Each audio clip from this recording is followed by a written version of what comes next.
کے لیے 3 چیزوں کی ضرورت ہے. ایک بہت زیادہ تقویٰ اور ورع. امام احمد ابن حنبل کے زمانے میں بادشاہ کی بیٹی پر جناتے تھے، تو احمد کے پاس وہ آ جاتے تھے تو احمد ابن حنبل جوتا پھینک دیتے تو میں نے جوتا دے دیا، وہ ٹھیک ہو جاتی.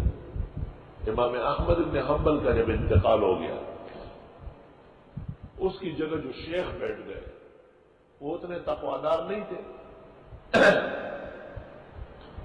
جب اس شہزادی کو پھر تکلیف ہوئی تو بادشاہ نے بتایا ان کو کہ امام احمد تو جوتا بیچتے تھے، تو اس نے بھی اپنا جوتا بیچا. تو وہاں سے جنات نے کہا کہ آئندہ اگر جوتا بیچے تو یہ جوتا کسی اور جگہ سے نکالا جائے گا، ہم وہاں پہنچا دیں گے. آپ احمد ابن حنبل نہیں ہیں، ان کی بات ہم نہ مانتے تو ہمارے اوپر سے آگ برستی تھی. احمد ایسے تقویدار تھے. سب سے پہلا کام جو اس فن میں ہے وہ تقویٰ اور ورع ہے. کسی چیز کا بھی اتنا اثر نہیں ہے جتنا تقویٰ کا. بے امتحان انعام میں بھی سب تقویٰ چاہیے.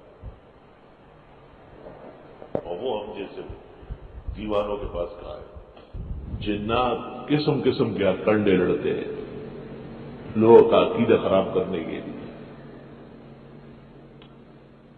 اور ایک مخلوق ہے بہت بڑی، تعداد بہت زیادہ ہے، فسادات بھی ان میں بہت زیادہ ہے.